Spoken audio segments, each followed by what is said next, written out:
الرحمن الرحيم الحمد لله رب العالمين والصلاة والسلام على خاتم الأنبياء وسيد المرسلين وعلى آله وأصحابه الغر الميامين ومن تبعهم بإحسان إلى يوم الدين. أما بعد، أعوذ بالله السميع العليم من الشيطان الرجيم.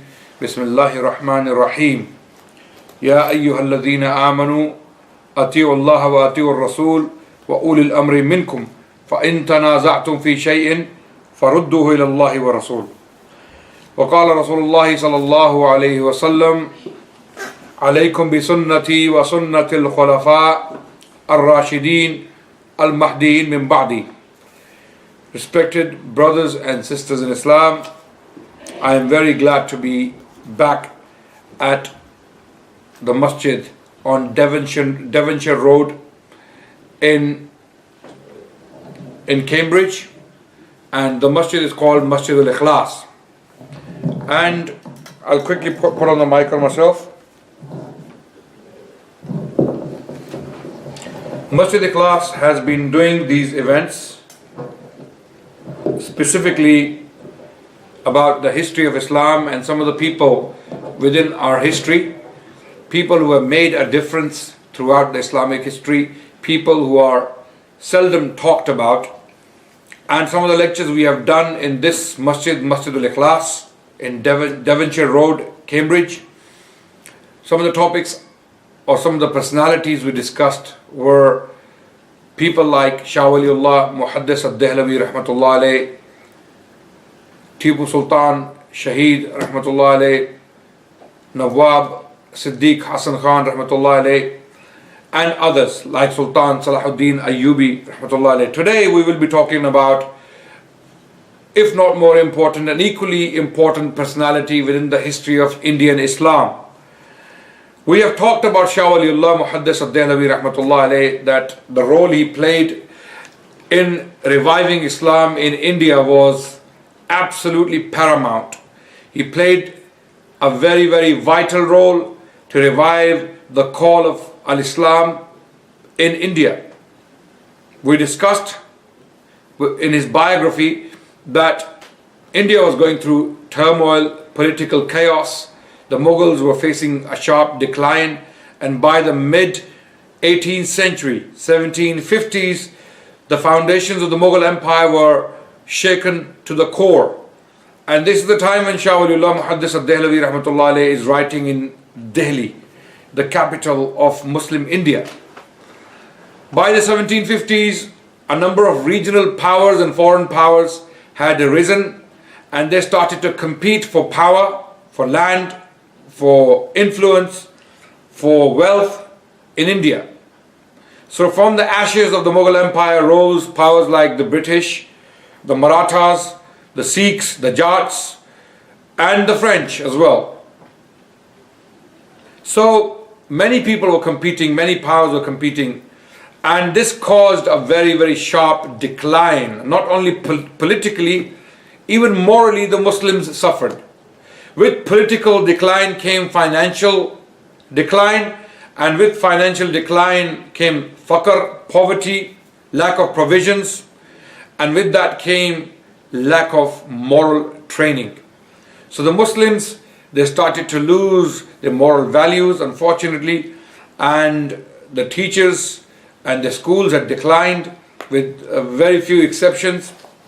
So at this point, Shah Waliullah rahmatullah alayh was writing to revive the spirit of Islam in India. And we have talked about him extensively in detail. You can go and listen to that lecture. It's a very, very important, informative lecture. You must listen to it to understand what happened during this period. The person we will be talking about today is Shah Isma'eel Shaheed rahmatullahi alayh. Ismail Shaheed was a direct descendant of Shah Waliullah ad-Dehlwi rahmatullahi alayh.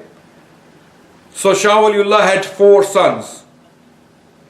The firstborn was Shah Abdul Aziz, then was Shah Rafi'uddin, then was Shah Abdul Qadir, and then was Shah Abdul Ghani.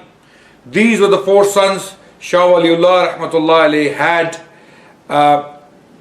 and Muhammad Ismail also known as Shah Isma'eel Shaheed, was the son of the last or the youngest son of Shah Waliullah ad-Dehlwi, called Shah Abdul Ghani. So each and every single son of Shah Waliullah rahmatullah alayhi had a role to play in the revival of Islam after their father's death. We have discussed already that their father was a giant of a figure in Indian Islam, having written monumental works such as Hujjatullah al-Baligha on the philosophy of Islam, why the Sharia is what it is and what it does to societies. Then books like Izalatul Khifa an Khilafatil Khulafa, on the concept of Imama in Islam, to do away with the shubahat, with the doubts that had arisen with the increasing Persian influence or the Shia influence in the Mughal court, and by extension in the educated circles of Delhi and beyond. And then there were works like Al-Fawzul Kabir on Usul al-Tafsir, and there were works like Budur al-Bazaga. Shah Waliullah had written on almost every single important Islamic science, even the science of Hadith. So his sons carried on the legacy. Shah Abdul Aziz, the oldest son of Shah Waliullah, was also a muhaddith, a polymath, a master of the science of Hadith, who had written extensive works on Hadith sciences. One of them is called Ajalat al-Nafi'a, which is a very, very powerful treatise on the science of Hadith. Also, Shah Abdul Aziz wrote a biography of Muhaddithin, a history of the Muhaddithin called Bustan al-Muhaddithin. He also wrote a very powerful treatise on Sunni Shia differences called Tuhfa Ithna Ashariya. So he was a pioneer, following on from the works of his father. He produced original works, very, very unique works, which were necessary for the time. Likewise, Shah Rafiuddin and Shah Abdul Qadir, Shah Abdul Aziz's younger brothers and the younger sons of Shah Waliullah, they wrote translations of the Quran in the Urdu language. They wrote other treatises. They wrote other works. But Shah Abdul Ghani was the youngest, who died a very young man. He was a mystic of a sort, what we call Zahid or Abid, someone who would be diligently praying day and night in the masjid. And he died a very young man, in his early 30s. So he had Shah Isma'eel Shaheed or Muhammad Isma'eel as his son, who was a grandson of Shah Waliullah al-Muhaddis al-Dehlwi. Some scholars such as Sayyid Abul Hasan Ali Nadwi rahmatullah alayh were of the view that because Shah Abdul Ghani died so young, he could not truly contribute to the literary side of Islam. But his son, who was Muhammad Isma'eel, had filled his gap. Allahu Akbar. Allahu Akbar. Yani, if you look at the other three sons of Shah Waliullah, Shah Abdul Aziz, Shah Rafiuddin and Shah Abdul Qadir, they didn't have sons as far as I know. They had daughters. And they produced monumental works in their own capacities. But Shah Abdul Ghani, who had a son, died very early, very young. And his son filled his gap. He filled his place and produced what he produced as his work, inshallah, as we will see in due course. Muhammad Isma'eel Shaheed, rahmatullah alayh, the grandson of Shah Waliullah, was born in the year 1779. 29th of April 1779 in the Hijri calendar. He was born on the 12th of Rabi' al-Thani, 1193 Hijri. 1193 Hijri. So he was born in the latter part of the 18th century, when the decline of the Mughal Empire was reaching its peak. This was a very chaotic period, politically speaking. So Muhammad Isma'eel, born to Abdul Ghani, who was the son of Shah Waliullah, was born in a period of political turmoil. And the Muslims were facing not only political troubles, they were facing theological, ideological, educational, moral, all sorts of problems. And in this time, Shah Isma'eel Shaheed rahmatullah alayhi was taken into the custody of his uncle Shah Abdul Qadir, who took care of him, who educated him. And Shah Isma'eel Shaheed, henceforth I will call him Muhammad Ismail Shaheed rahmatullah alayhi. He took education from his uncles, who were also masters of Islamic sciences. So he studied hadith with his uncle Shah Abdul Aziz. He studied tafsir with him. He studied tafsir with his other uncles, Abdul Qadir and Rafiuddin.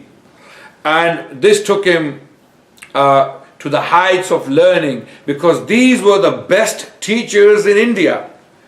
This household was the most learned, if not the most learned, one of the most learned households in the Indian subcontinent. This household in particular represented Orthodox Islam in the Indian peninsula, what we call Jaziratul Hind. The entire Indian peninsula, this household had a central position among the Muslims. Once a fatwa, a ruling was issued by this household or one of the members of this household, there was no one to challenge it in India. No one would challenge it, whether they were opponents or proponents of the same thought. They did not challenge the fatwa or the ruling of this household. So Muhammad Ismail rahmatullah alayhi had a very, very strong teachers, had a very, very strong teaching experience with his uncles. His uncles were some of the best teachers, if not in the world, in India. So they taught him and they took him through all these Islamic sciences. And by the grace of Allah subhanahu wa ta'ala, at a very young age, Muhammad Ismail, by the age of 16, had already mastered all the major sciences of Islam. He had studied tafsir, hadith, fiqh, mantiq, falsafa, mathematics with his uncles. And he was more inclined towards physical activity. So he would be doing horse riding, he would be playing with guns and hunting and stuff like that. And other students who belonged to the school of Madrasa Ar-Rahimiyya in Delhi, the school which was established by the father of Shah Waliullah and continued, it flourished even later on in the time of Shah Abdul Aziz. And this is the time when Shah Ismail, Muhammad Ismail Shaheed, was learning from his uncles. He was inclined towards physical activity, and some of the students would complain to his uncle Shah Abdul Aziz that this young man has little interest in academic sciences.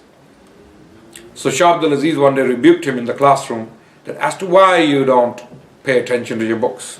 Why are you always playing around with horses and doing physical activities, which Allah had instilled in him from a very young age, and we will see the result which manifested itself later on in due course. So Muhammad Ismaili responded to his uncle by saying, what is it you would like me to respond to? Is there a question you want to ask me about my curriculum? So Shah Abdul Aziz asked him a few questions, difficult questions, and he answered them with references. And everyone was shocked. Every student in the classroom was shocked that this boy doesn't spend much time with books, but has the ability and the memory to memorize all that information which is taught in the classroom. So Muhammad Ismail Shaheed rahmatullah alayhi, the grandson of Shah Waliullah, became a very, very prominent figure very, very quickly within the learned circles of the city of Delhi, or within the literati of Delhi. Why are we talking about him today? We're talking about this man because he has a central importance in the history of Indian Islam. Just like his grandfather, Shah Waliullah, Muhammad Ismail was no less of a personality, rather he was a man of action. Shah Waliullah wrote the theory, Muhammad Ismail applied it. He worked on it. He made it real. He made it look real. He was this close to have nearly having realized it. So This is why we're talking about him, and he inspired many future thinkers in the Indian subcontinent, including people like Sir Syed Ahmad Khan, people like Nawab Siddiq Hasan Khan, people like the teachers of the school of Deoband. They were very heavily influenced by him. Even teachers of Nadwatul Ulama, or later on, people like Ubaidullah Sindhi, people like Muhammad Iqbal, the poet. These people were directly inspired by the teachings and the thought of Muhammad Isma'eel, Shaheed Rahmatullah alayh. He played a number of different roles. His life, we can split it into three segments. The life of Muhammad Isma'eel Shaheed Rahmatullah alayh can be split into three parts. The first part, the first phase of his life consisted of struggling with his tongue, what we call jihad bil lisan, his struggle with his tongue. The second phase of his life was struggle of his pen, jihad bil qalam. And the third phase of his life was struggle with the sword, defending the Muslims against oppression, jihad bis sayf. So we will talk about these three phases sequentially, inshallah ta'ala, very quickly in due course. So Muhammad Isma'eel Rahmatullah alayh, he grew up to be a very intelligent man. He became very prominent within the learned circles of Delhi. He became a very popular young man among some of the most learned people, such as Mufti Sadruddin Azarda, who was the Mufti of Delhi at the time, who was very prominent among the British establishment, as well as the Mughal household. Whatever remained of the Mughal household, the glory was all, of course, gone. Now, very quickly, I want to explain some background to this situation, as to the situation of Shah Isma'eel Shaheed Rahmatullah alayh when he was growing up in the city of Delhi. I have already explained that he was born in 1779, 29th of April 1779. What was happening at this time? Who was the Mughal emperor at the time, and who was he facing as his adversaries at the time? Mughal emperor at the time was Shah Alam II. Shah Alam II governed for almost 50 years, and his government was full of troubles, full of decline and turmoil. He is the king who lost Bengal, Orissa and Bihar to the British. So as the result of 1764, a treaty that took place in 1765, the Treaty of Allahabad is called the Treaty of Allahabad, when the Mughal emperor signed away three of the richest provinces in the Mughal Empire to the British due to military pressure. So he was the one who lost much territory to the Sikhs in Punjab. He also lost much territory to the Marathas and the Jats. So increasingly his state, his empire shrunk to what remained the city of Delhi. So he was confined within the city, and he was eventually at this time, by 1779 or 1780, when Shah Isma'eel Shaheed was born, he was under the protection and the influence of the Marathas. Marathas in the late 18th century had come in to protect him against his enemies. He had been blinded by one of his own ministers or influential men called Ghulam Qadir Ruhila, who was a very strong noble within the Mughal court. He had overpowered the emperor, and in 1784 he had blinded the emperor Shah Alam II, and this was a very painful period for the Mughals. A lot of unfortunate events took place when Muhammad Isma'eel Dehlwi Rahmatullah alayh was a young child. He was only 4 to 5 years old at the time when the Mughal emperor who was sitting on the throne, who became so weak that he was blinded by one of his own officers or one of his own courtesans. So this caused immense decline in the political power of the Mughals. And the Marathas, a Hindu power from the south, from the Deccan region, took full advantage of it, and they came into the city of Delhi under the pretext of helping the emperor against his enemies, and they occupied the city of Delhi.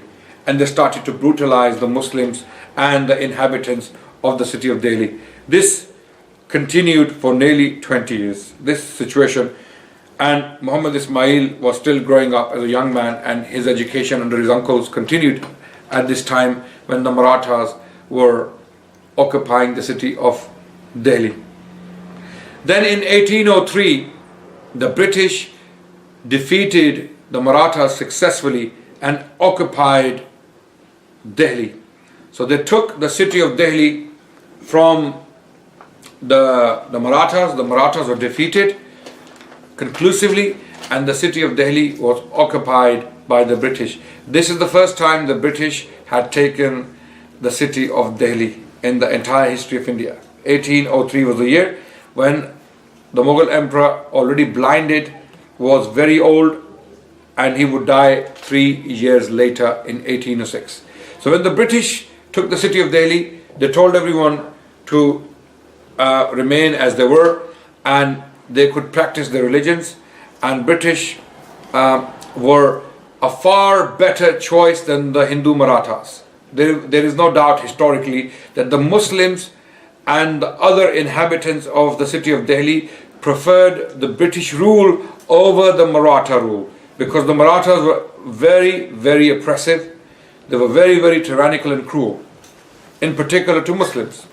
So the British came and they occupied the city of Delhi. With the advent of British came many more problems, moral issues. Wine and alcohol was made available easily. Opium was the main trade of the British East India Company. Most of the investments of the British East India Company were in opium, hence the Opium Wars later on. Okay, so opium became very, very commonly available. Then there are other things. For example, many British officers, without converting to Islam, started to court Muslim ladies, some even from the Mughal families. And if you want to look into the details of what I'm talking about here right now in this case, you may look at William Dalrymple's works, such as The White Mughals. He has written a book, and he's a very good author, very objective author.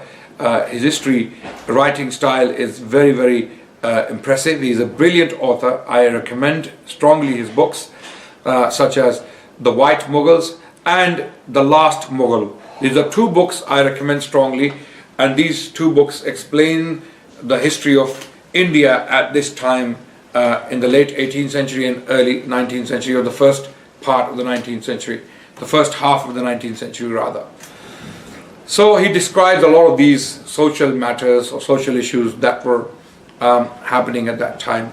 So there were many moral problems. Many Muslim ladies had married British officers. Some of the British officers had multiple wives, and they would parade them openly in the city of Delhi. One of them was Ochterlony, who was a British officer who had Mughalized himself. He had immersed himself in the Mughal culture. He would dress like a Mughal. He would have the turban and the Mughal kameez and stuff like that. And there was another man called Fraser, William Fraser, if I'm not mistaken, who was killed in 1830s.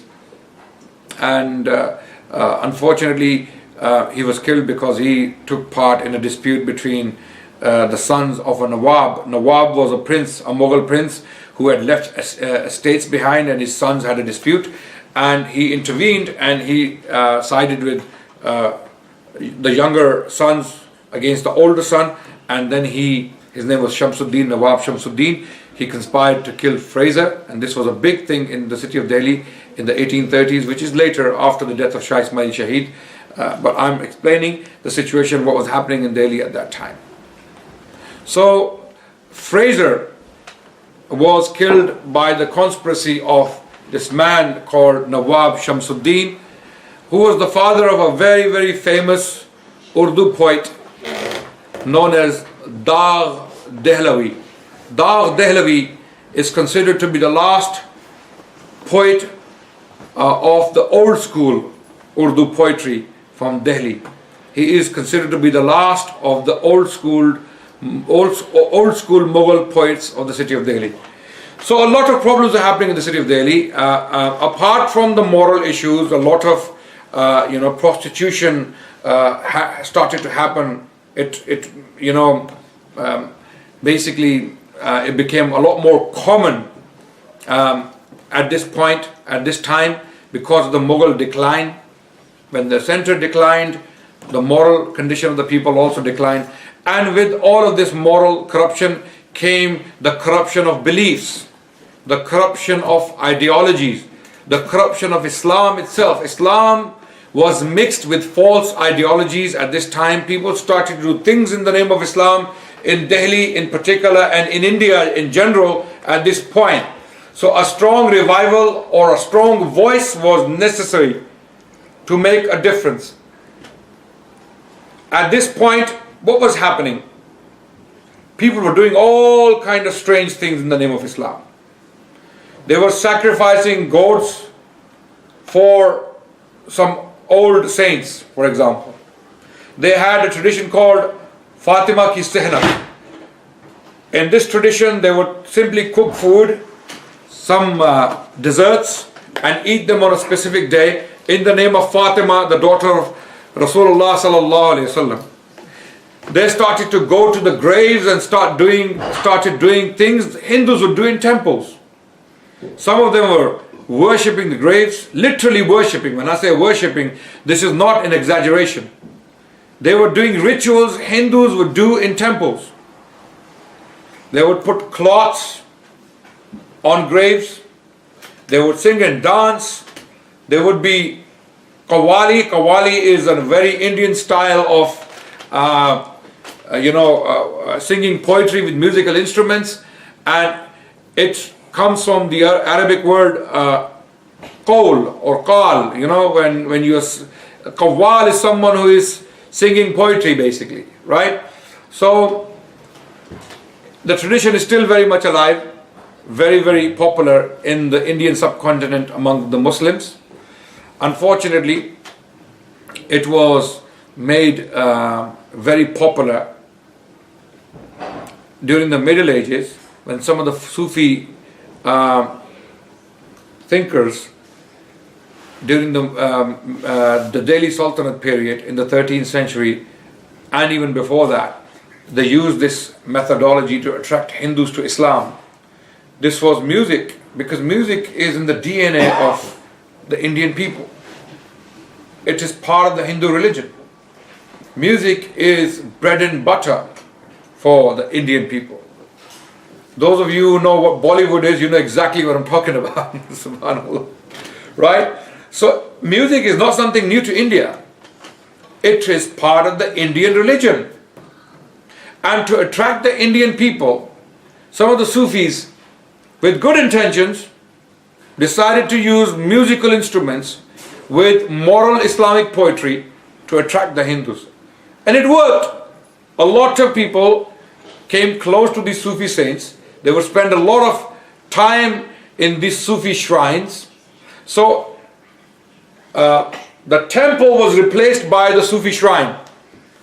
So instead of going to temples, or in fact, as well as going to the temples, some of the Hindus started to come to the Sufi shrines, and they do to this day. To this day, this tradition continues. You might have seen some Indian actors, people like Amitabh Bachchan and others, going to Ajmer, to the shrine of Khwaja Mu'inuddin Chishti or Nizamuddin Awliya in Delhi. It is happening to this day. And it was on the rise in the time of Muhammad Isma'eel Dehlwi rahmatullah alayh. So he saw Muslims doing all these strange things in the name of Islam. They wouldn't have relations with their wives in the first 10 days of Muharram. They wouldn't eat pan, they wouldn't dress nicely, they wouldn't put on makeup, no perfume in the first 10 days of Muharram, as if they were Shia. And they were not Shia, they were Ahl Sunnah. So the influence of the Shia had become so widespread in the upper class of Delhi that something had to be done. Islam had to be separated from non-Islam. Islam was being corrupted, or it was being misunderstood, or it was being misrepresented, misinterpreted. Some people started to think Islam is all these things they were doing in the name of Islam. Prayers were neglected, Quran was neglected, Hadith was neglected. The scholars at the time mainly studied mantiq, logic, philosophy, poetry, mainly Sufi poetry, which was also very heavily influenced by Neoplatonic ideas like Wahdatul Wujud, the unity of being, famously introduced by a man called Muhyiddin ibn Arabi, right? Who was criticized by many later scholars. Some even condemned him as a heretic. Some declared takfir on him because of his erroneous ideas. Others considered him Shaykh al-Islam, and he was very popular in India. His book, Fusus al-Hikam, was a top reading in India. So what happened? So India, partly because of the Hindu background, and Hinduism is a very mystical, spiritual, although it's not homogeneous, Hinduism is very diverse, but it is very mystical, spiritual tradition. Because of that, Sufism was very popular, because Sufism is also very mystical depending on what branch of Sufism or what type of Sufism one follows. There were different types of Sufism or tasawwuf in India. Some were completely against Islam, others were close to Islam, some were Islamic. So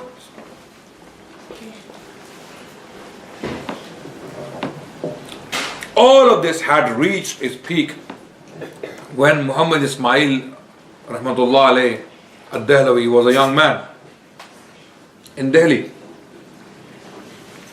So now something had to be done. All his education, all his study of Hadith, Quran. Now because his grandfather had left very strong foundations behind. Who was his grandfather? Shah Waliullah Dehlwi. He had left very strong foundations behind for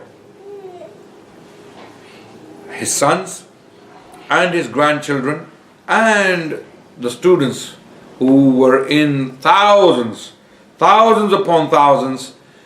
They found very strong foundations in the works of Shah Waliullah Dehlwi in Aqidah, in doctrine and creed. So he explained everything. In fact, Shah Waliullah Dehlwi rahmatullah alayh had severely condemned and criticized the practice of grave veneration, going to the qubur or going to the mazar and giving respect, excessive respect, and honoring the man in the grave excessively beyond the limits of Islam. In his book Al-Balaghul Mubin, Al-Balaghul Mubin is a very powerful text Shah Waliullah had written against these practices, condemning the shirk or the potential shirk of people who do such things. What is the name of the book of it? Al-Balaghul Mubin. It's in English. I don't know if it's in English, but it can be found in Urdu. It is there. A translation of Urdu, it can be found free of charge online. Right? It's the PDF copy. Al-Balaghul Mubin by Shah Waliullah ad-Dehlwi. So his son also, Shah Abdul Aziz, did some work to criticize these practices, to highlight the problems of these practices. But both of them were not very open about this, because they understood the dangers of going out openly. Because the Mughals were already in decline, society was already suffering from a number of problems. They didn't want to escalate the problems. But after the British had come to power, relative peace had come to the city of Delhi. Even though some of the ulama had given the fatwa that after the British had taken India, or the city of Delhi, India has become Darul Harb. India has become Darul Harb. And one of those scholars was the very son of Shah Waliullah Dehlwi. Shah Abdul Aziz Rahmatullah Alayh gave this fatwa that India has become Darul Harb because the Sharia of Islam has been removed, and in its place alien laws and values have been imposed. He gave this fatwa, this was his opinion. But he also acknowledged at the same time that India, or the city of Delhi in particular, and its outskirts or its surrounding areas are a lot more peaceful than they were under the Marathas. So he advised his students to work with the British for the common good of the people.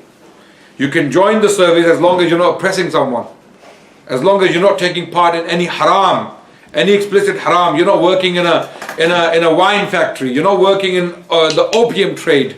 You know, the biggest part of East India Company's investment in opium. As long as you're not doing something like that, it's okay to work as a clerk. And he advised his people to learn from the British. They have a lot of things to offer. So learn from them. Take knowledge from them. It's good for us. At this time, when all of this was happening, these moral problems were there. So Shah Abdul Aziz had tried to write books, but because there was now relative calm and situation was under control, Shah Isma'eel Shaheed, who was a young man, the grandson of Shah Waliullah, who has read all the books of his grandfather, who has read all the books of his uncles, who has read most classical works available in India at that time, who had memorized 30,000 hadiths by heart, 30,000 hadiths by heart, who had memorized the Quran at a very young age. He was a scholar par excellence. Par excellence. As a young man, he became a very energetic activist to condemn such practices. And these practices, they go on and on and on. And he himself mentions them in one of his writings. If I give you the list, what these things were, you yourself will understand why he was so active at this time. Some of the things people were doing or believed in at that time when Muhammad Isma'eel was a young man in India, and this will ring a bell. A lot of this still exists today. So what were these things? When a boy was born, a goat would be slaughtered immediately. This was an established tradition at that time. When a woman was giving birth to a child, they would place an arrow and the Quran on her bed for some kind of blessings or to make it easy for her. When a child was circumcised, he would be paraded to different shrines in the city of Delhi and beyond possibly. You mean tawaf? Not tawaf, they would be taken for the blessings to the graves. And they would tie black threads taken from the shrines on the wrists of these children and put bangles on them bought from these shrines. When someone got married, they would paint the house in blue or white. You know, they would put dots on the house. In Muharram, people stopped having intimacy with their wives. Anyone who died on a bed, that bed was considered to be, how can I put it, cursed. So they had to throw the bed away. Anyone who died on a bed, this was happening in Delhi when Muhammad Isma'eel was a young man.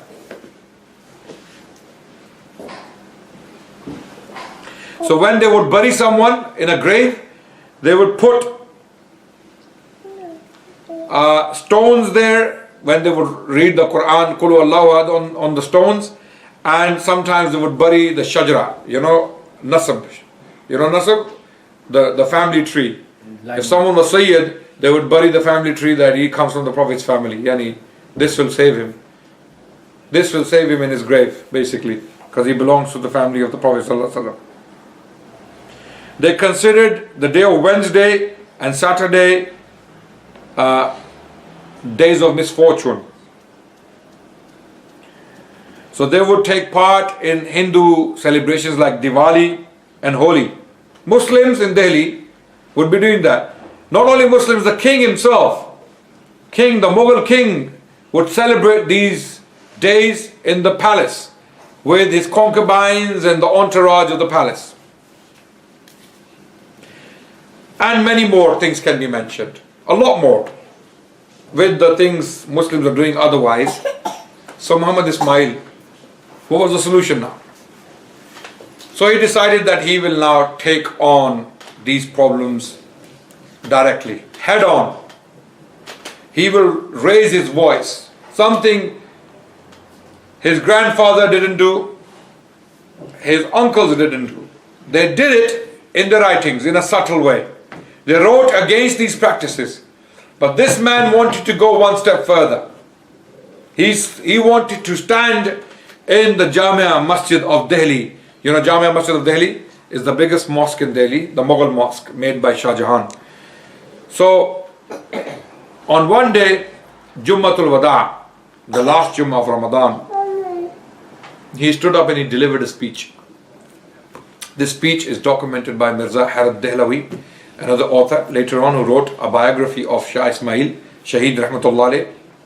He wrote that he delivered a speech and he one by one mentioned all these diseases directly.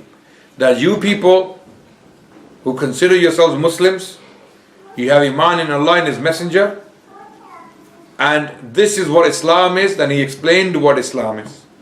He explained what the Sunnah is. And then he explained what they do in the name of Islam has nothing to do with Islam, the Quran or the Sunnah. This speech fell like a bombshell on the city of Delhi. This was unbelievable. Someone who had the audacity to rise and challenge shirk and bid'ah on this scale, standing in Jamia Masjid of Delhi, the central masjid, to take it head on like that. Allahu Akbar. People were shaken and people wanted to do something about it. So everyone in the city of Delhi was talking about it. Why is this young man doing this? What's his problem? And then he started to be accused. He was accused of a number of different things. What was he accused of? He insults the Prophet Sallallahu Alaihi Wasallam. He doesn't respect his elders. He thinks he knows more than everyone else, all the other scholars. All the common accusations. You know, when you tell someone to stick to the Sunnah of the Prophet ﷺ and don't divert from the path of Islam, stick to the path of the Prophet. And this one point I want to make very clearly. The closer you are to the Quran and the prophetic tradition, the less you are likely to fall prey to bid'ah and shirk. I'll repeat. The closer you are to the Quran and the Sunnah, the prophetic tradition, Hadith, what I call Hadith, or what we call Hadith, the closer you are to these two sources, the less likely you are to fall prey to bid'ah or shirk. The farther you are from these two sources, the more likely you are to become victim of erroneous practices done in the name of Islam. And even today, my brothers and sisters, look around you in the world, the Muslim world. The people who stand as the proponents of these erroneous practices in the name of Islam, they will not be close to the Quran. They will not be teaching the hadith of the Prophet ﷺ. Because every time they will open their mouth teaching the Prophet ﷺ his hadith, they will be refuting themselves. They will be attacking themselves. Because the Quran and the hadith are so clear on the definition of Islam and its purity, no one can corrupt Islam. So Muhammad Isma'eel rahmatullah alayhi, when he stood up and he challenged all these practices in the name of Islam, he made many enemies for himself. All these fake Sufis walking around, like a lot of them are walking around today, especially in the subcontinent community and others, fake Sufis. What do I mean by fake Sufis? People who have no taqwa, no credentials, no connection to Islam, no regard for this ummah. The fact that just put on a turban, grow a beard, and learn few words of the Arabic language, a few du'as, people start to think this man, You can try it today. By Allah, wallahi, you can try it today. I challenge you. Do it for a joke if you want to do it. Go to any uneducated Muslim neighborhood. Put on a turban and give yourself few titles. Hazrat Walaja, Pir Qadir Chishti Naqshbandi Sorwardi, something like that. Gaddi Nasheen or Khalifa of so and such and such. Wallahi, people will not ask questions. I'm saying wallahi. People will not ask questions. They will not come and ask you, where did you study? What do you know about Islam? How much do you pray? Do you even care about Islam? By the demeanor of these people, when you look at them, you know they have no connection with Islam. When you look at them, you know they have no connection with Islam, but they become people who are followed by hundreds of thousands of people. Hundreds of thousands of people. They are alive today. There are people walking around today. Fake peers, fake Sufis, fake leaders, all of them. No credentials whatsoever.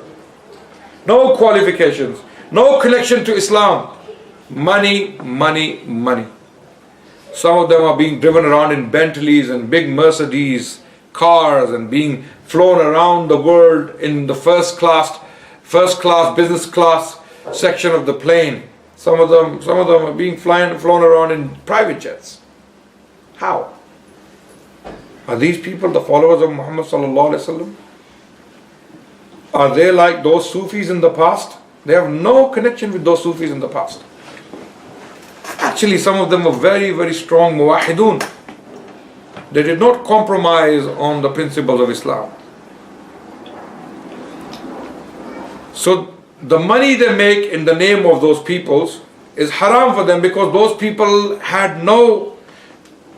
Take Sheikh Abdul Qadir Jilani rahmatullah alayh. Sheikh Abdul Qadir Jilani and the silsila Qadariyya is attributed to him. Sheikh Abdul Qadir Jilani rahmatullah alayh was a Hanbali by fiqh.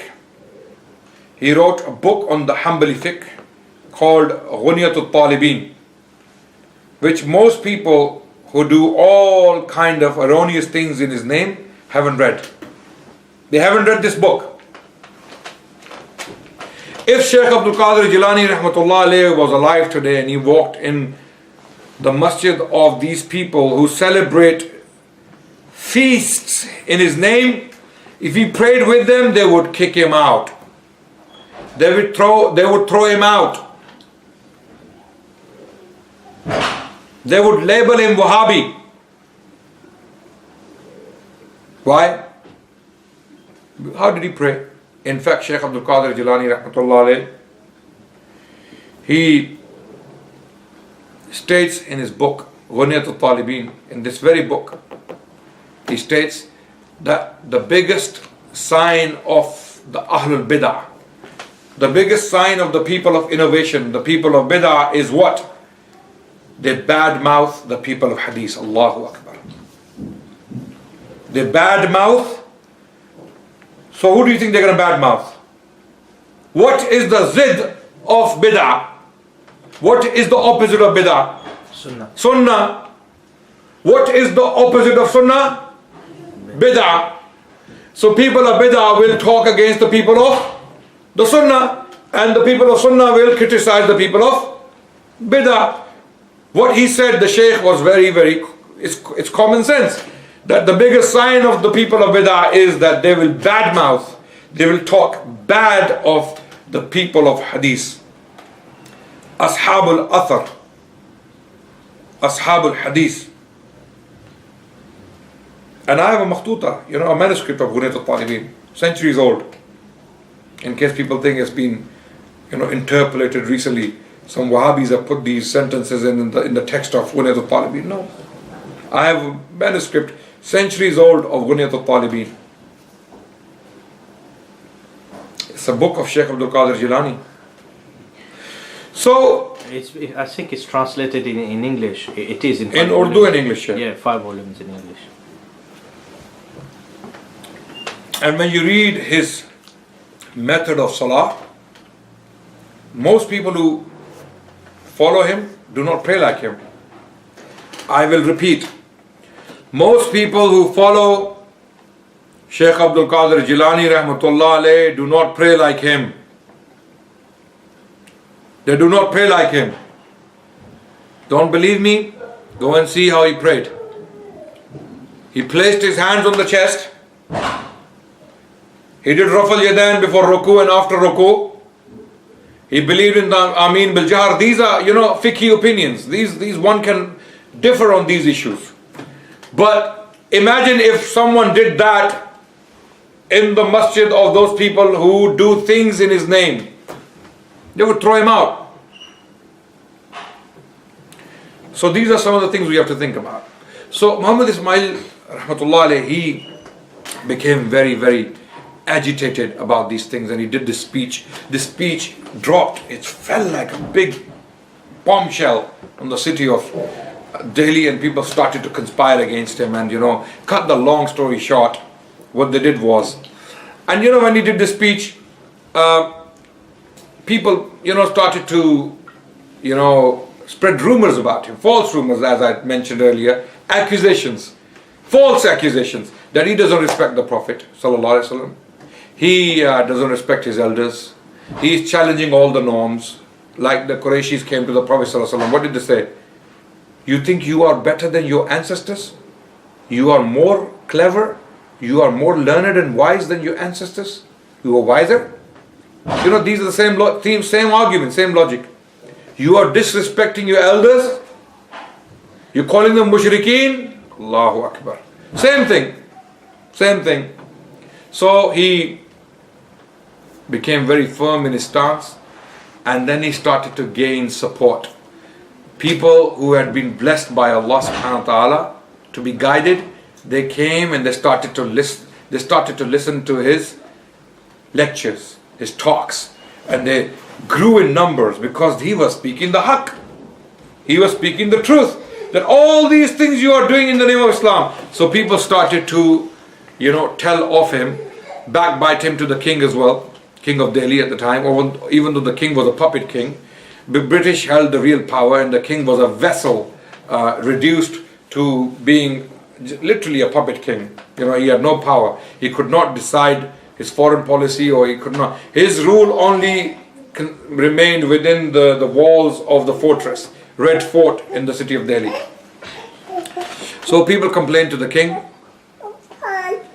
So Once Shah Isma'eel Shaheed was near the Hawd. You know what Hawd is? The fountain in the middle of the mosque. He was sitting there. So rumors are spread about him, and an old woman came walking to him. It's a joke, you know, and it's narrated in the books. She said to him, "Have you seen this new troublemaker, Muhammad Ismail?" She's talking to Muhammad Ismail himself, who tells people not to do Fatima ki sehnak, which was a tradition. People would cook food or desserts on a particular day and eat them in the name of Fatima bint Muhammad sallallahu alaihi wasallam. So he said, "Who told you that?" She said, "People are saying that he's telling people not to do this. How can he do that?" And he said, "You know what? It's not him telling people. Guess what? It is the father of Fatima telling people not to do that." And the old woman was so simple. So he explained to her how. And then she said, "Okay, really? Is the father of Fatima who's telling people not to do that?" And he said, "Yes, indeed. Are you telling me the truth?" He said, "Yes." And she said, "I will never do it again." She went back. Likewise, the sister of the king, Akbar Shah II, who was governing Delhi at the time, who came to power in 1806 when his father Shah Alam II died. Akbar Shah came to power, and he also died in 1837. So he governed for nearly 31 years within the fortress of Delhi. So he had some influence. His older sister was like his mother because he respected her a lot. She was older than him in age. So someone filled her ears, you know, turned her against Muhammad Ismail. So they arranged a dinner for him in the palace, invited him. So he got a bit late, and then they had another opportunity to basically pump her. Like, look how arrogant this man is. He doesn't even care about your respect and your honor. So he came late. And as soon as he walked in, so she was an elderly lady. She had a lot of respect and power in the palace. And as soon as he walked in, she said, "Is the grandson of Waliullah here?" Like in a very condescending manner. So he realized from the tone of her voice that she is upset and someone has done something. Someone has turned her against him. So he turned the situation around, and suddenly he said, "Oh, is it you?" I mean, he said her name in a very intimate way, like a son. "Is it you, my mother? Is it you talking to me?" And then her anger, you know, all the anger simply faded away. And then she started to talk to him. And then she asked him, "Are you the one who's telling people in Delhi not to do Fatima ki sehnak?" You know, this tradition they had in the name of Islam. He said, No. Who the hell am I to do that? I have no power to. I have no authority to do that. I can't tell people to do this or to do that. It is the father of Fatima. And she asked him, Where did the father of Fatima tell people not to do it? And then he narrated the hadith of Bukhari, "Man ahdasa fi amrina haza ma laysa minhu fahuwa raddun." Anyone who invents a new thing into Islam and it is not from Islam, it is rejected. So when she heard that, she said, "Anyone who does this now in my palace here, I will punish that person." So even she, Allahu Akbar, listened to him, listened to his reasoning, and she changed. Likewise, the king once invited him and asked him, "Why do you not pay respect to the, what do you call them, you know, tabarrugat in English? Relics. Why do you not pay respect to the relics of the Prophet?" And he said to the king, "You know what? I don't consider them real. They're not real. So that's why I don't pay respect to them. They are not real." And the king said, "No, you should pay respect to them." He said, "No, king, you don't even believe they are real. You don't believe they are real." He said, "How?" He said, "Because they bring the relics to you, to your palace. If they were real, you would go to them. You would have true respect in your heart for the relics of the Prophet ﷺ. Even you don't believe they're real." And the king had nothing to say. So he had these arguments with all these prominent figures. And then a time came when his opponents decided that we must stop this man. We must stop this man. So what they did was, they filed a complaint with 1,500 people signed the document that Muhammad Isma'eel's speeches must be stopped. He cannot be allowed to speak in the Dehlwi Jamia Masjid.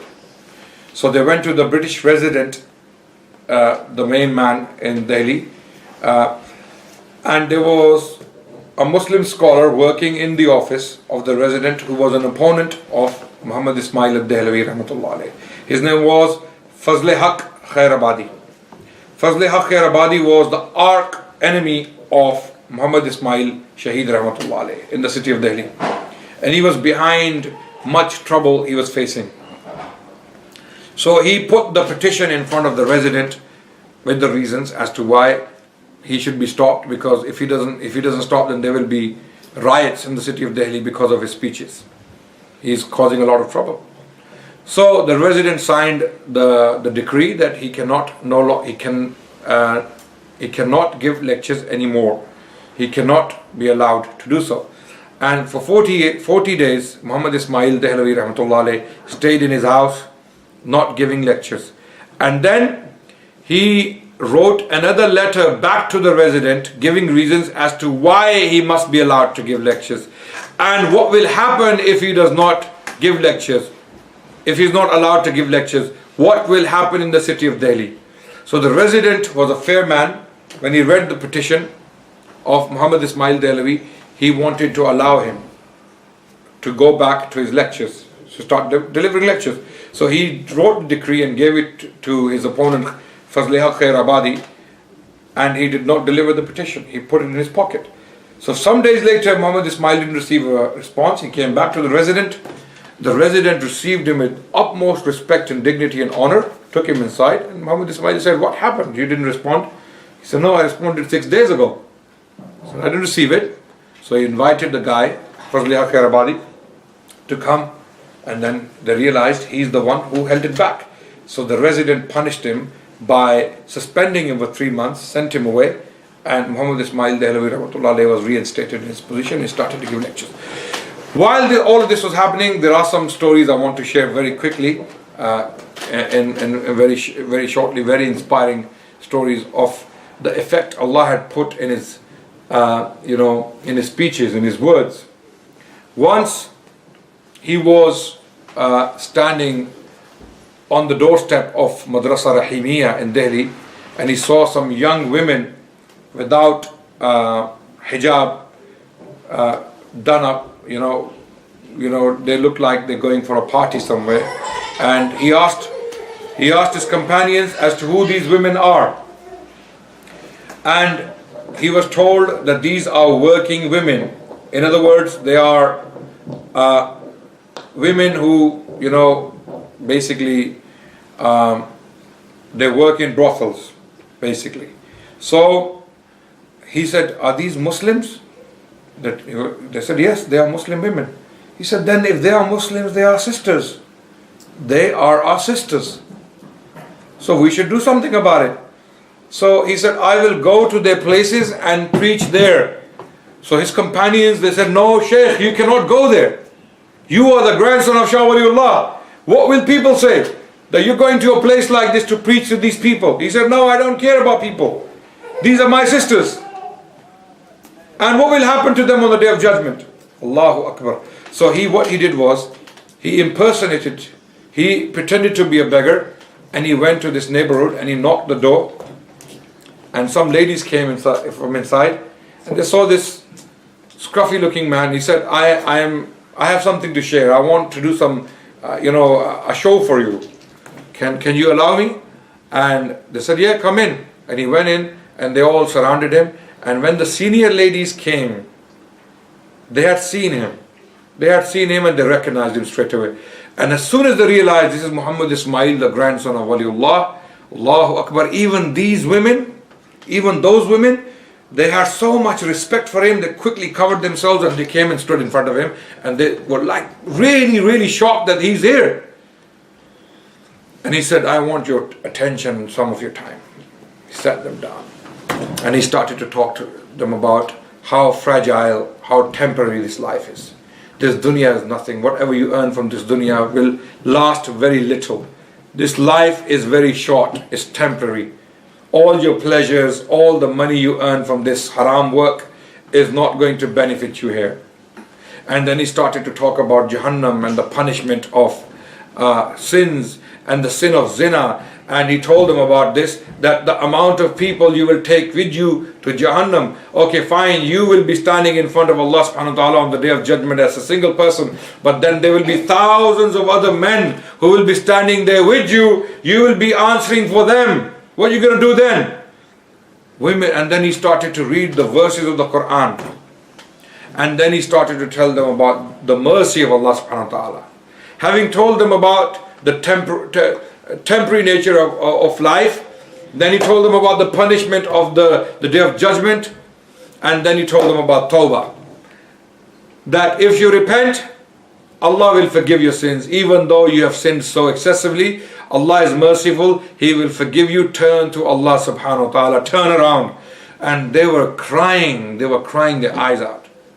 All of them cried. And many of them immediately stopped what they were doing.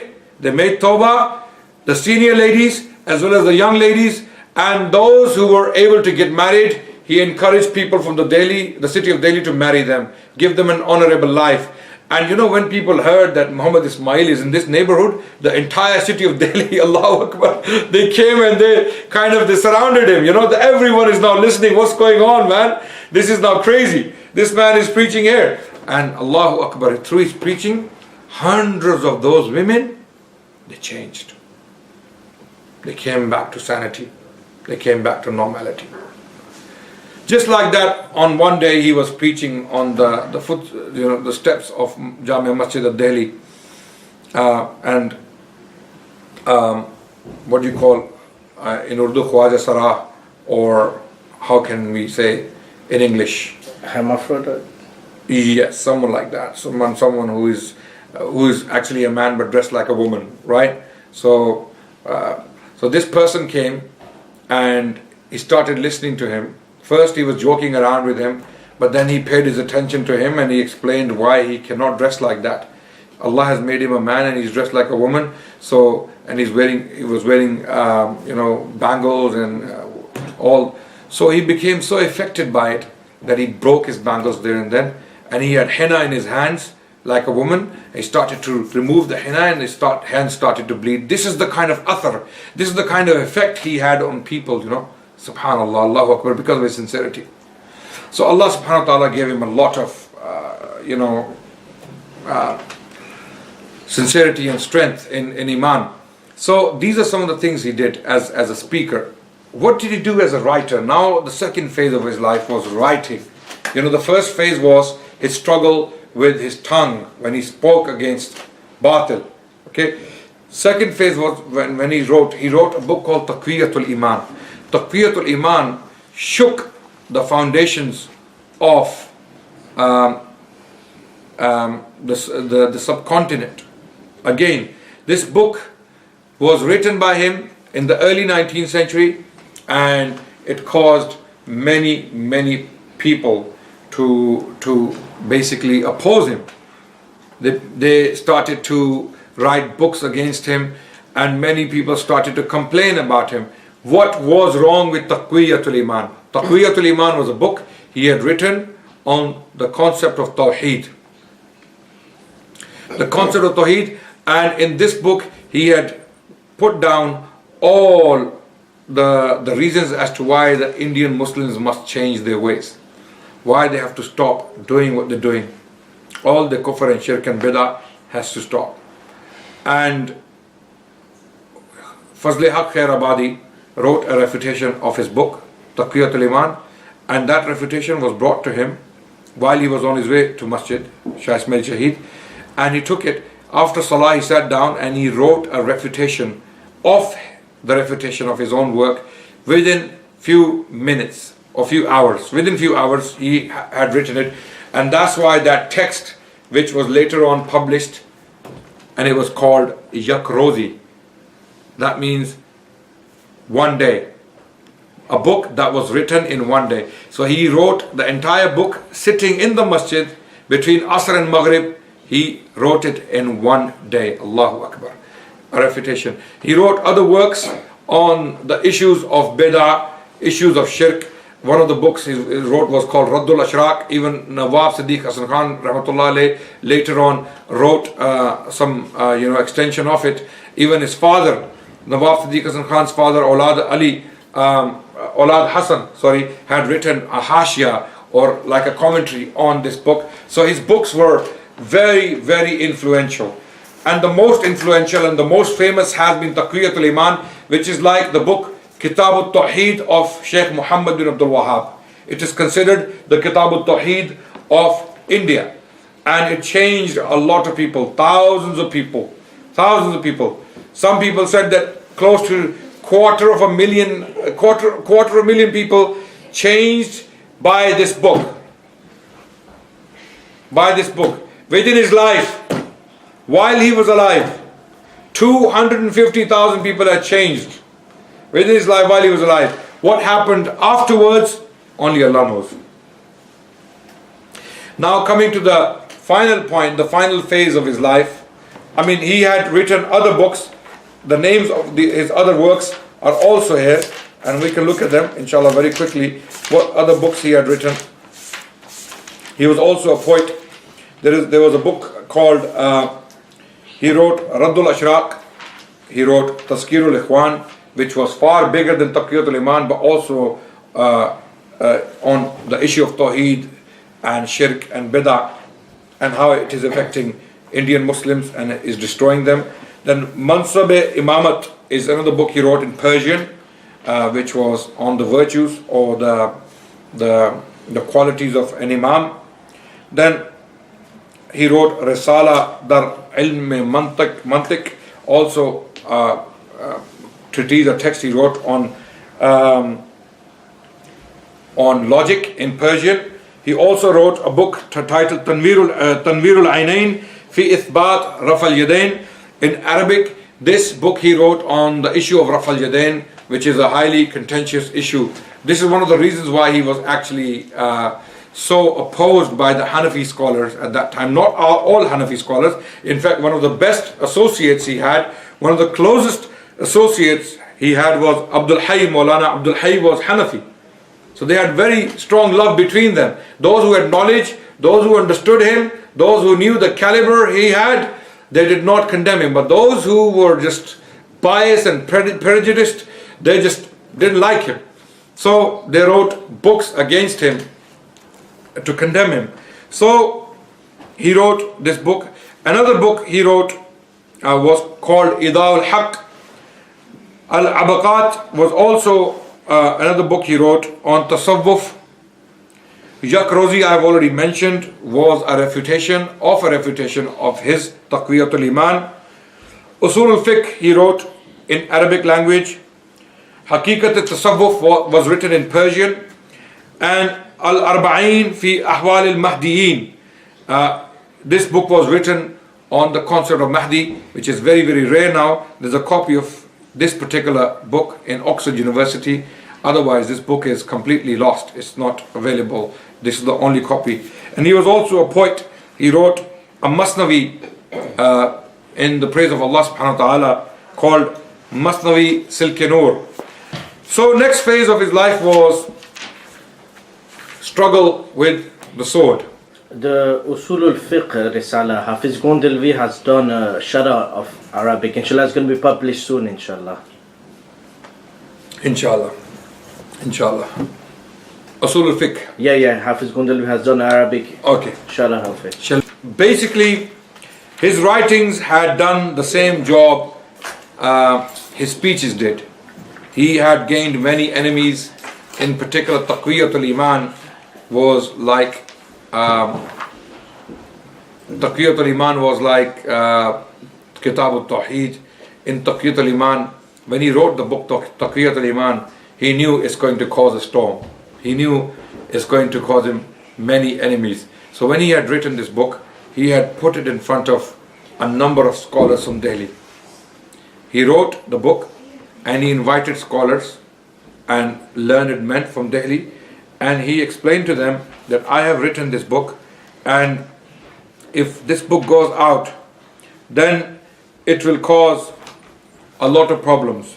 It will cause a storm. So I want you to know, and I want you to read this book and tell me whether it should be published or not. If you think it should not be published, then we will not publish it. But if you think we should be publishing it, or if we should publish it with some alterations, then we will do it like that. But some people,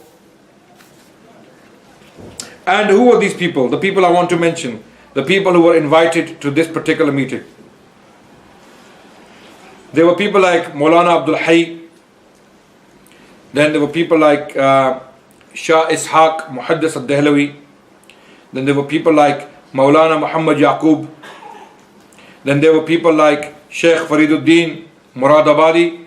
Then the famous Delhi poet called Hakim Momin Khan Momin, he was also present. And then Abdullah Khan Alawi. All of these people were present, and he presented the book to them. Majority of them, they said this book should be published, it must be sent out, and this book is necessary for the people of Delhi, for the Muslims of Delhi, for them to come back to true Islam and abandon bid'ah and shirk. And alhamdulillah, by the grace of Allah, the book was published, and many people paid great tributes to this book. One of the Hanafi scholars of India, his name was Ubaidullah Sindhi, who was a very prominent activist. He stated that if Taqwiyatul Iman was published or introduced 5 centuries earlier, the history of India would have been completely different. The history of India would have been completely different. Then a Deobandi scholar, Rashid Ahmad Gangohi, rahmatullahi alayhi, stated that by this book 250,000 people had changed their ways within the life of Muhammad Isma'eel rahmatullahi alayhi. What happened afterwards is not truly known. We don't know the effect of this book. So this man was not only a man of talk, he was a man of his words, he was a man of the pen, and now came the time to use the sword against a power who had risen in India to destroy the Muslims. And who were these people? We are talking about the Sikh Empire in Punjab, in the Punjab region. Before I go on to that, something important happened in this period. In the 1820s, when Muhammad Isma'eel Shaheed rahmatullah alayhi was still a relatively young man, he was in his 40s, early 40s, he met this man called Sayyid Ahmad Shaheed. Sayyid Ahmad Shaheed was a Sayyid who was from the descendants of the Prophet sallallahu alaihi wasallam. This man, Allah had blessed him with kiramat. You know, he had a lot of zuhud and taqwa. This man, Allah, what we call sahib al-kiram, right? And Allah subhanahu wa ta'ala had given him some qualities which people could easily recognize that he is not an ordinary man.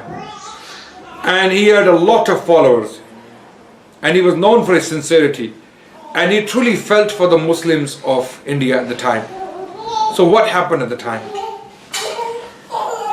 In 1818, this young man came to Delhi, and he became a student of Shah Abdul Aziz, the son of Shah Waliullah. And people immediately realized his spiritual powers. Allah had blessed him with some very, very strong spiritual sense. And Maulana Abdul Hayy went to see him one day, who was a very close friend of Muhammad Isma'eel Dehlwi. When he went to see him, he had a discussion with him about Salah, the importance of Salah and the secrets of Salah. So he explained things to him he had never heard before. So Sayyid Ahmad Shaheed, who later on became the Amir of this movement, which I'm going to talk about in due course now, he said to Maulana Abdul Hayy that forget about the talk, let's pray with me and see what happens. So they prayed together. they prayed together, and Maulana Abdul Hayy would state later on that what Allah gave me in those 2 raka'ats, or in those raka'atain, when I prayed with him, I have not achieved that in my life, my entire life of my study. I have not achieved that what Allah gave me in those 2 rak'atayn. Allahu alam what he experienced. Only Allah knows. This is what he said. So then he went to Muhammad Isma'eel Dehlwi, this man we are talking about today. He told him about this. That this man, people are not just following him for no reason. He has some very strong, Allah has blessed him with something. And we believe in karama. We as Ahlul Sunnati wal Jama'ah, we believe Allah subhanahu wa ta'ala blesses His beloved people, His awliya, with karamat. With, I don't know if the word is miracles. What is the word in English? Spiritual powers? I mean, mu'jiza is miracle, but karamat, they say it's kharqul adat. I mean, Special gift. events breaking natural laws. Supernatural powers. Yeah, Let's say some supernatural powers, what we call karamat. Karamat, people know. Some people believe or think that we do not believe in karamat. We do. but not as a power. I mean, it's things Allah makes happen. Of course, at of their course. hands. Yes. They are not independent. They're not doing these things themselves.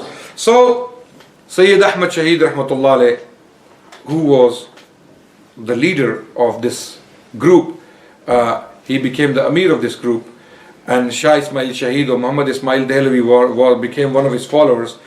This man obviously had some spiritual, supernatural powers Allah had blessed him with because of his sincerity, his zuhud, his taqwa. Like the Sahaba, some of the Sahaba had these powers, Allah had given them. Or like some of the Aimma had these powers. Okay, things normal people cannot achieve.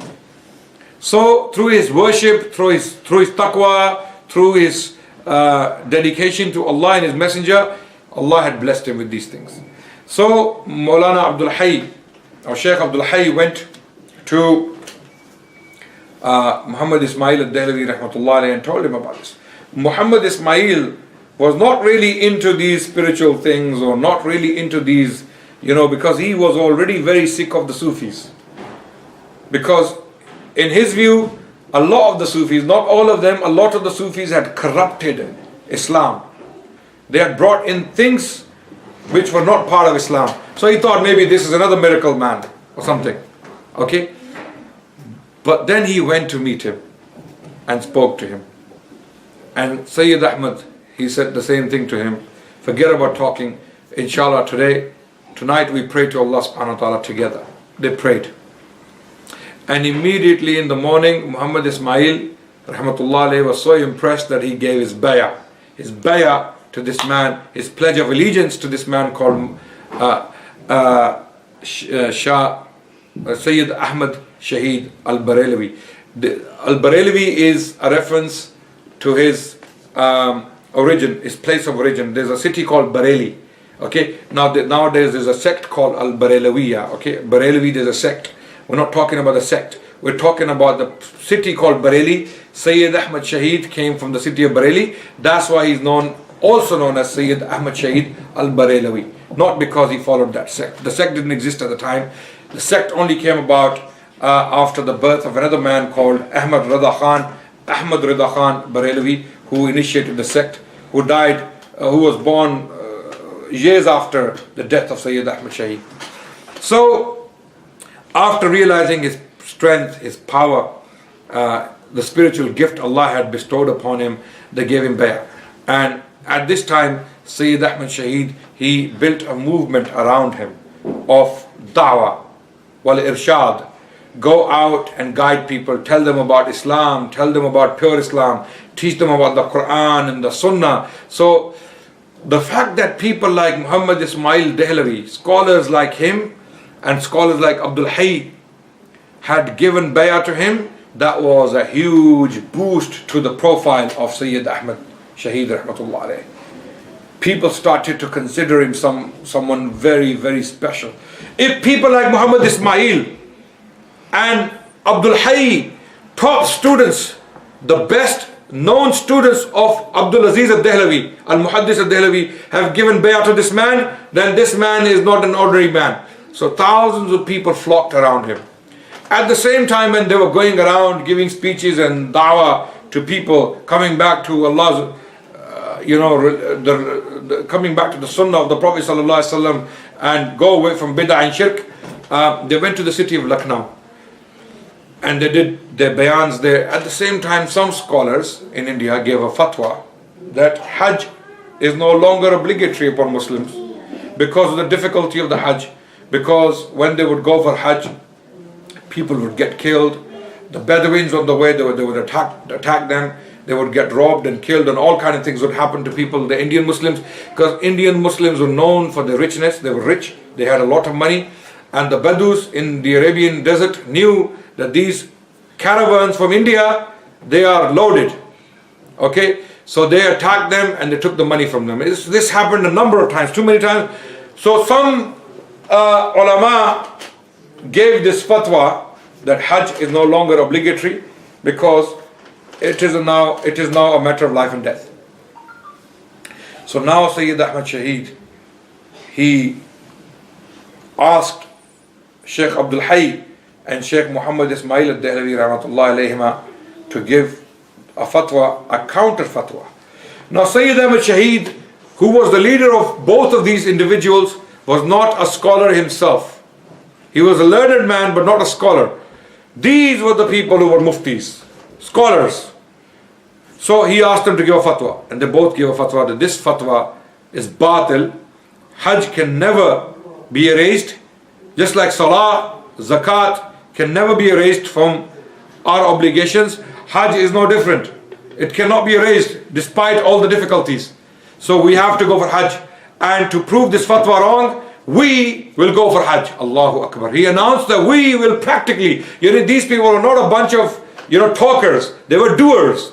They were doers. They took Islam seriously. They said, okay, if this is the thing, we will go and do Hajj ourselves. So Sayyid Ahmad Shaheed, he announced that we are going for Hajj and everyone is welcome.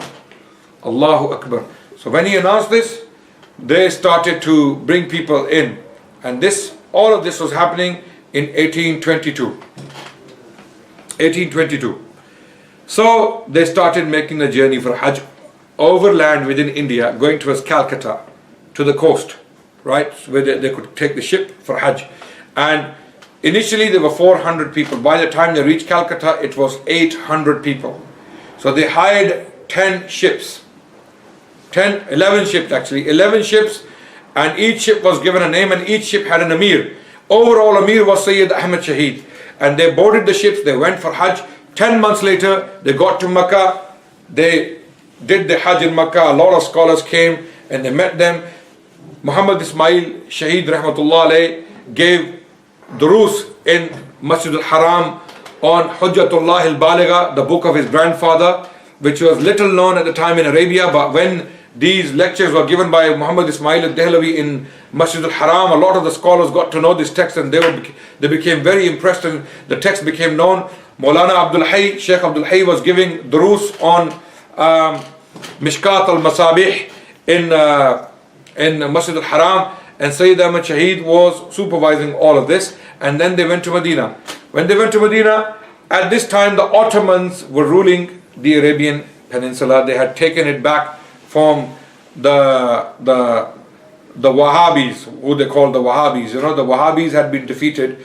The followers of Sheikh Muhammad bin Abdul Wahhab rahmatullah alayh, he had passed away 1799. Sheikh rahmatullah alayh passed away in 1799, and we are talking about 1822. Very soon after the death of Sheikh Muhammad bin Abdul Wahhab, the Ottomans had taken back the land of Hijaz from the followers of Sheikh Muhammad bin Abdul Wahhab. So at this time, this was very sensitive period. Anyone who talked against bid'ah and shirk would be labeled as Wahhabi and then hunted. Khalas, this is a troublemaker, he's one of them. Catch him. No mercy. So the sheikhs were very careful at that time. So in Medina, when they went there, someone organized a Mawlid celebration. Some of the scholars in Medina, they organized a Mawlid celebration. So they invited Sayyid Ahmad Shaheed with his entourage. thinking that Sayyid Ahmad Shaheed is one of those Indian Sufis, he will happily come and join us. He was a man of tasawwuf, no doubt. He was a man of spiritualism. Sayyid Ahmad Shaheed had very, very strong spiritual powers, supernatural powers. You know, Allah had blessed him with a lot, but he was not a person who indulged in these things in the name of Islam. So he sent back a message to these people who invited him. He said, if this is for lahaw wal la'ab, okay, then it is not for me. I'm not interested in it. If it's a plaything, if you want to just celebrate and dance and sing, I'm not interested. But it is for ajr and thawab, then tell me where it is in the Quran and the Sunnah, and I'll come happily, because we have come here to Hijaz from India, having traveled for nearly a year for thawab, for ajr. If there is ajr, we will be the first ones to join you. So they went silent. Obviously there was no evidence for Mawlid in the Quran and the Sunnah. There is no evidence, and they went silent. So cut the long story short, 3 years later, these people came back. 3 years later they came back. So it took them 3 years to go and come back from Hajj. So when they came back, Sayyid Ahmad Shaheed announced that we will now go and confront the Sikhs in Punjab, because a lot of Muslims were coming in from the Punjab region and telling the stories of brutality against Muslims. So Shah Isma'eel Shaheed, Muhammad Isma'eel Dehlwi rahmatullah alayh, he wanted to confirm this himself in person. So he went to Lahore. Having traveled through Punjab, he went to Amritsar. From Amritsar, he went to Lahore, stayed in Lahore, and he saw with his own eyes what he saw. And he described it in his works, that Muslims were being brutalized. Muslims had lost their deen. They had completely lost any sense of Islam. And this is what happens when alien cultures are politically imposed upon Muslims. This is what happens. So the Sikhs were governing, and there were reports that when Muslims would be slaughtering the goats and the cows, the Sikhs would come and tell them to recite the name of the Guru. The Guru on the animal, not Allah. So if you want to say Allah, they say the name of the Guru at the same time as well. So, and mosques had turned into offices, in some cases stables where horses were tied. A lot of these things are happening. And to give you a very quick background, Ranjit Singh came to power in 1799. He took Lahore in 1799 when Muhammad Isma'eel rahmatullah alayhi was a young man. He was possibly 18 years old when this happened. Ranjit Singh took the city of Lahore from the Afghans in 1799, and then he created an empire around it. So after Lahore, they took other cities. So by the time Ranjit Singh died in 1839, 40 years later, the Sikhs were governing land from Peshawar to Multan. This was a large, huge empire they had created.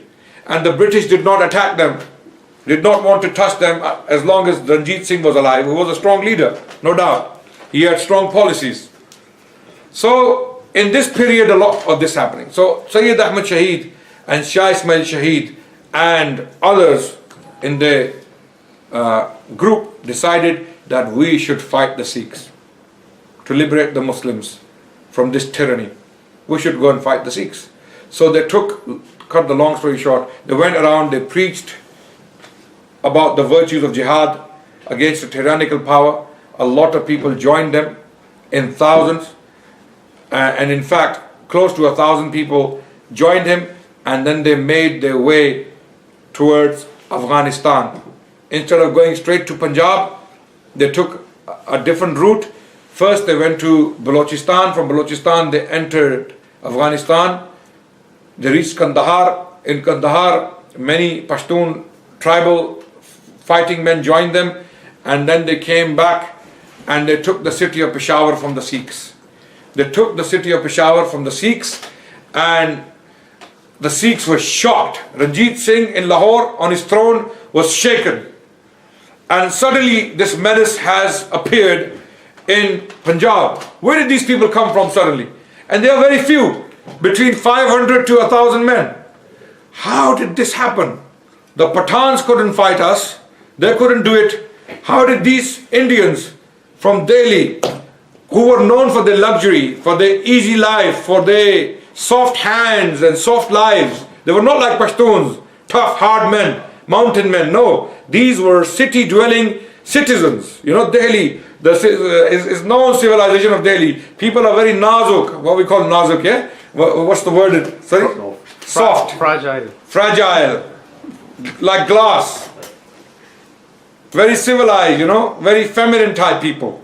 Known for their poetry and their, you know, their romance kind of thing. Right? And they have come and defeated the Sikhs. How did this happen? So they couldn't make sense of it. Another battle took place in which there were 80,000 Muslims together with Pashtuns and local tribes from Peshawar and Afghanistan and the Indians, and on the other side 35,000 Sikhs. This battle was called or known as the Battle of Attock. The Battle of Attock. In this battle, unfortunately, some of the Pashtun leaders, such as Yar Muhammad Khan, who was the ruler of Peshawar at that time, betrayed the Mujahideen. They were known as Mujahideen, these people. They were known, this is the name that was given to them. And Sayyid Ahmad Shaheed was known as Amirul Mu'mineen because he was Sayyid, so they appointed him as Amirul Mu'mineen. And Muhammad Isma'eel, rahmatullah alayh, was his Sipah Salar, or he was general of the army, right? So they had these ranks already established. So Yar Muhammad Khan betrayed Sayyid Ahmad Shaheed, and he had poisoned the leader, the Amir. So in the battle was a definite win. It was a definite victory. There was no doubt that it was a victory. Because of the betrayal of some of these Pashtun leaders, the Sikhs were victorious. Because the leader was poisoned, Sayyid Ahmad Shaheed, who was given an elephant in India as a present, was vomiting on the elephant. So when Muhammad Isma'eel rahmatullah alayh saw what was happening, he quickly rushed, and the battle was lost because of this chaos and this confusion, because people thought the Amir is dying. The Amir is dying. You know, when the Amir is dead, the leader is dead, then the battle is over. So Muhammad Isma'eel Dehlwi rahmatullah alayh rushed to the elephant on his horse. He took the Sayyid off the elephant, and took him to an unknown location where he was catered for, he was treated, and he survived the poisoning. He survived the poisoning, and it caused a lot of damage to his internal organs, and it took him a long time to recover. So this is one story of the betrayal. And cut the long story short, this group of Muslims took some territory from the Sikhs, and they were moving further and further and further. So Ranjit Singh from Lahore wrote letters to Sayyid Ahmad Shaheed telling him Khalifa Sahib, and this is how he would refer to him in the letters. Khalifa Sahib. Khalifa Sahib, stay where you are. Keep the territory you have, don't come any further. You can have the territory you have, don't come any further. But the Sayyid was not listening. Rather, Sayyid was corresponding with the king of Bukhara and other Muslim rulers in the region, asking them to come and join him to push away the Sikhs, to take back the territory that belonged to Muslims and liberate the Muslims of these lands. Then, unfortunately, the land they had taken, the people betrayed them. Cut the long story short, they had taken all of this land in the northwestern frontier post, as it was known at the time, or what we know today as KPK, Khyber Pakhtunkhwa province. They had taken a lot of territory there, and they had established a state there, and they had implemented the Sharia law. This group had implemented the Sharia law. So a lot of people, the Pashtuns, due to their excessive racism and tribalism, they rebelled against this group because they were Indians, and the Pashtun didn't like being governed by the Indians. And then these tribes rebelled, and they killed a lot of these people, unfortunately. So disheartened as they felt, Sayyid Ahmad Shaheed and Shah Isma'eel Shaheed, they made their way towards Kashmir. They walked away from this territory. They left it because they could no longer govern it, so they went towards Kashmir. Ranjit Singh, cut the long story short, sent an expedition under the leadership of his son called Sher Singh, This happened in May 1831. Sher Singh came with an army, a large Sikh army, and he met these people, the followers of Sayyid Ahmad Shaheed and Shah Isma'eel Shaheed, at a place called Balakot, which is currently in Pakistan, and a battle ensued, and the outcome was a massacre of the Muslims. So the leader Sayyid Ahmad Shaheed was Shaheed. He was killed in this battle. Shah Isma'eel Shaheed was also killed in this battle, and they are both buried in this place called Balakot. And these people, they reminded the Indian Muslims of the Sahaba, wallahi. They revived the memory of Ashab al-Rasul. They made it look real. And the people who were opposing them were nowhere near them in knowledge, in sacrifice, in character and dedication. People who were criticizing Shah Isma'eel Shaheed, who became a martyr, Shaheed inshallah, as we believe. People who criticized him then, people who criticize him today, are nowhere near him in character, in knowledge, in dedication. Some of these people with big bellies, fake peers and fake Sufis condemn him, criticize him for his works against bid'ah and shirk. Some of these people who criticize Muhammad Isma'eel Dehlwi rahmatullah alayh haven't even been slapped in the path of Allah subhanahu wa ta'ala. These people gave their lives defending the Muslims, trying to protect the Muslims of Punjab, and they gave their lives. And because of this sacrifice, Islam was given a life. You know, this sacrifice affected the Muslims to such an extent that their works became widespread after this martyrdom, this sacrifice of this group of people in Balakot in 1831. Muslims of India suddenly woke up. They suddenly woke up, and people started to pay attention to their teachings even more. They started to know, or they wanted to know, who was this Sayyid Ahmad Shaheed? Who was Muhammad Isma'eel Dehlwi? We want to know about these people. And before you know, we had the revival of Islam. What we know today, Islam in India today, is the work of this very group. This very group. So the schools, two schools in particular, that came about as a result, they came about from this very group of people. The school of Deoband and the school of Ahlul Hadith. Both schools, scholars who headed these schools emerged from this group of people. They emerged from this very group. Some of them actually are the survivors of this massacre. Maulana Inayat Ali, Maulana Vilayat Ali, two brothers from Azimabad, Patna, were survivors of this massacre. And some other Hanafi ulama, they were survivors of this massacre. Or they were the teachers, or the survivors were the teachers of some of the people who became scholars of the school of Deoband. So Islam was revived in India, in the subcontinent, by the sacrifice of these people. A lot more can be said. A lot more will be said in the future, inshallah. This was a very short introduction on the lives of these people. I strongly recommend that you read books on these people. You will see a picture of a book which I strongly recommend in the English language. It gives you an introduction of this very topic. It will give you some details about what happened academically, and I'm sure you can find it online on the internet, inshallah ta'ala. And there are many more books written in the Urdu language. There is one I strongly recommend, which is of course the biography of Shah Isma'eel Shaheed by a man called Hussain Hassani. He has written this book. There is another biography of Shah Isma'eel Shaheed written by Mirza Herat Dehlwi. There is a huge biography of Sayyid Ahmad Shaheed written by Maulana Ghulam Rasul Mahar. And there is another biography called Swane Ahmadi, written by the Nawab of Tonk. You can also look at these books and inshallah learn more about this particular movement called Movement of Shah Isma'eel Shaheed and Sayyid Ahmad Shaheed rahmatullah alayhima.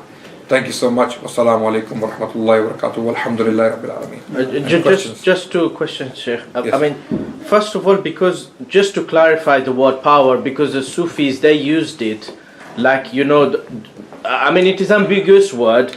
So the Sufi, they use it like Allah has given power to the saint and he has kun fayakun, he can decide. While Isma'eel Dehlwi, he says that it's miracles that like, I mean, if someone walks on water, is not burnt by fire, it's Allah who makes these things happen on their hand, but it's not an attribute, like we have the attribute of speaking or hearing. Yes. The power is the action of Allah that happens. If Isa alayhi salam, if we are told in the Quran, these people, these Sufia, awliya, whoever they are, if Allah has given them karamat, they are not bigger than Isa alayhi salam, are they? No. Can they ever be bigger than Isa alayhi salam? Isa alayhi salam was who? A prophet of Allah and one of the Ulul Azm. Ulul Azm, messenger of Allah. He was Rasulullah. Also Rasulullah. Not only Nabi Allah, Rasulullah. What does Allah say about him? That what he does is bi'idhnillah. Bi'idhnillah.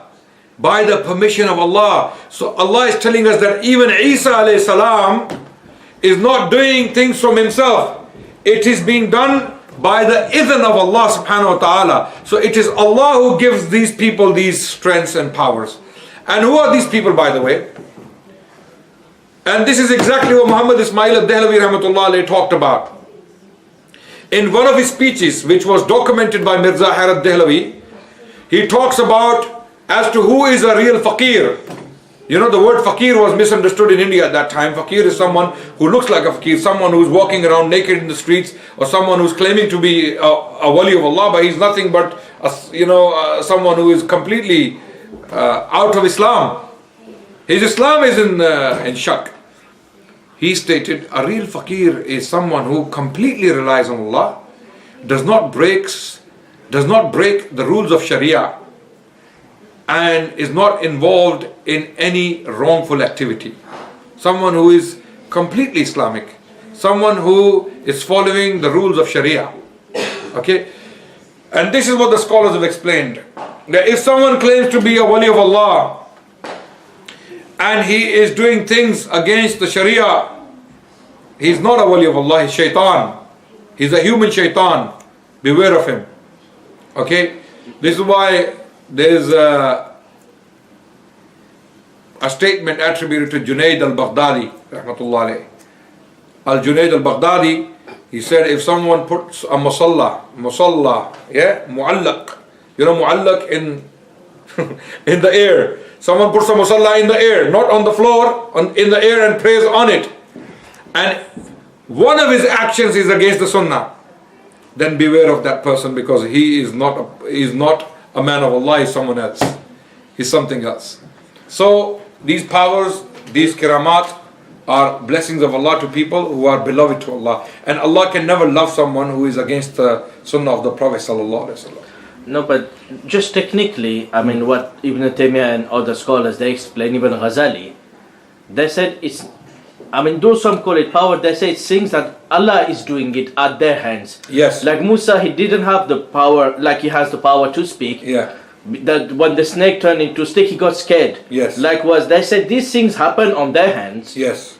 Like the dead coming back to life. Even That's Ibn right. Taymiyyah said, even some followers of Isa, and it's possible that they come back on their There's a hands. hadith of the Prophet ﷺ that a person reaches the level of ihsan, he becomes so close to Allah through his ibadah, through his obedience, through his dedication and sincerity, that his hands become the hands of Allah, his feet becomes the feet of Allah. Doesn't mean literally he becomes Allah. It means what Allah starts to do things through him. Yeah. He becomes a tool of Allah. He becomes a tool of Allah. Allah starts to do things through him. Because that's what Shah Isma'eel explains. That That's right. if you say the Barelvi, this is what they said. The Barelvi, they said they have given powers. They can decide you go back to life. And Shah Isma'eel, he says it's not like an attribute like we've given the power to speak, we can use it. Yes. But the karamat, it only comes on Allah wills, meaning Yes. if a saint doesn't have karamat this time, he will be martyred. Yes. If Allah wants to make him invisible, disappear, Yeah. he will be saved. Yes. So this is, I mean, technically the word power, Dehlwi use it Yeah. to say atai power, so the saint controls the universe and No, the no, no. So this In is what fact, this word... anyone, there are Shia who believe that the Imams have power over ma kana ma yakun, Yeah, for yeah. example. Every They have, atom of they the have universe. ilmul ghaib. These aqaid, these beliefs constitute kufr. Anyone who gives attributes to Allah, he leaves Islam. Whether he knows or not is another question. Technically, I'm giving the ruling. Yani, this is the ruling in Islam. I'm not giving a fatwa on specific people. I'm saying that technically, if someone gives attributes to Allah, of Allah to creation. someone gives attributes of Allah to humans, for example, someone believes that Allah can hear everything, and there is someone else who can also hear everything, such a belief constitutes kufr. We believe only Allah is al-basir, as-sami', okay? So only Allah knows, and Allah sees, and like Allah no one else sees. So if Allah sees everything and the Prophet sees everything, then what is the difference between Allah and the Prophet sallallahu alaihi wasallam? If Allah is the only one who has ilmul ghaib according to the Quran is clear about it, and people claim that the Prophet sallallahu alaihi wasallam has ilmul ghaib, the knowledge of the unseen, independent knowledge, then what's the difference between Allah and the Prophet sallallahu alaihi wasallam? If Allah is the one who hears everything and the Prophet hears everything, then what's the difference between Allah and the Prophet sallallahu alaihi wasallam? So these beliefs constitute disbelief. The Prophet sallallahu alaihi wasallam came to tell people that it is only Allah alone who has these attributes and powers. No one else does. Just a second.